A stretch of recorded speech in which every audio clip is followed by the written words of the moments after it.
Slip apnea, ঘুমের মধ্যে নাক ডাকা, নিঃশ্বাস বন্ধ হয়ে যাওয়া এবং বাতাসের জন্য নিঃশ্বাস নেওয়ার জন্য চোকিং এফেক্ট হয় এবং বারবার করে চেষ্টা করা, বারবার ঘুম ভেঙে যায় রাত্রে এবং আওয়াজের জন্য পাশে বেডে যিনি থাকেন ওনার ঘুমাতেও অসুবিধা হয়। এগুলোকে আমরা স্লিপ অ্যাপনিয়া বলে থাকি এবং স্লিপ অ্যাপনিয়া একটা মারাত্মক রোগ, যেটা জন্য আমাদের দুই ধরনের স্লিপ অ্যাপনিয়া হয়ে থাকে।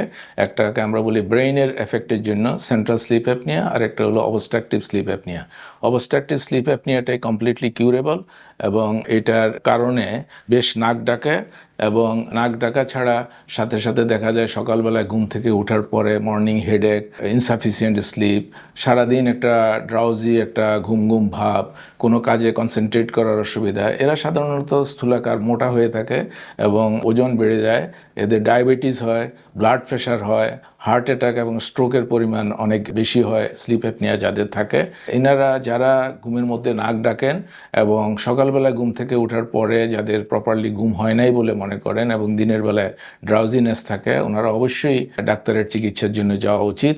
এবং স্লিপ অ্যাপনিয়ার ডায়াগনোসিস করার জন্য প্রথমে একজন নাক কান গলা বিশেষজ্ঞ, যিনি স্লিপ অ্যাপনিয়া ডিজিজটাকে বুঝেন এরকম, ওনার কাছে প্রাথমিকভাবে অ্যাসেস করতে হবে। তারপরে ওনারা কিছু পরীক্ষা নিরীক্ষা করবেন, তার মধ্যে সারা রাতের জন্য স্লিপ স্টাডি করা হবে, পলিসomnoগ্রাম। পলিসomnoগ্রামের রিপোর্টের উপরে কতটা সিভিয়ারলি আপনি এফেক্টেড এটা ডায়াগনোসিস করা হবে আপনার নাক কান গলা পরীক্ষা করার পরে। এবং স্লিপের স্টাডি করার পরে আপনার দেখা যায় বেশিরভাগ মানুষকেই সিপ্যাপ মেশিন দিয়ে চিকিৎসা করে ভালো থাকা যায়।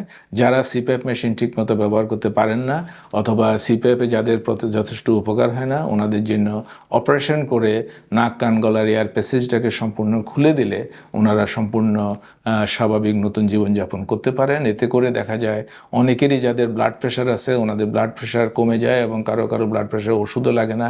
যাদের টাইপ 2 ডায়াবেটিস হয় এই স্লিপ অ্যাপনিয়ার কারণে ওনাদের ডায়াবেটিস ভালো হয়ে যায় এবং স্বাভাবিক নর্মাল জীবনযাপনে ওনারা চলে আসেন। এবং যারা স্লিপ অ্যাপনিয়াতে ভোগেন ওনাদের বেশিরভাগ ক্ষেত্রে দেখা যায় ওনারা রোড ট্রাফিক অ্যাক্সিডেন্ট, বিভিন্ন মেশিনে অ্যাক্সিডেন্ট, এগুলোর মধ্যে পড়ে থাকেন।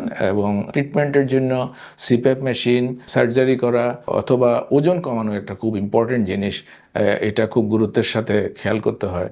ওজন কমাইয়া নর্মাল অবস্থায় ওজনের মধ্যে আসলে প্রত্যেক লোকের জন্যই তার হাইট, বয়সের সাথে হাইটের সাথে মিলিয়ে একটা স্ট্যান্ডার্ড ওজন গুগলেই দেওয়া আছে। সবাই আমরা জানি কার কতটুকু স্ট্যান্ডার্ড ওজন হওয়া উচিত। সেই ওজনের মধ্যে আসতে পারাটাই হলো স্ট্যান্ডার্ড লিভিং কন্ডিশনে আসা এবং এটাই অ্যাপনিয়ার বেশিরভাগ ক্ষেত্রে আমরা চিকিৎসা করে থাকি। আমি একজন স্লিপ সার্জন, আমি স্লিপ অ্যাপনিয়া সার্জারি করে থাকি। আমাদের এই ইউনিকো হাসপাতালেও আমরা এগুলা করা শুরু করেছি।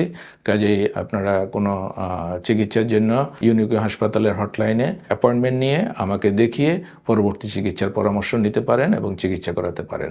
ধন্যবাদ।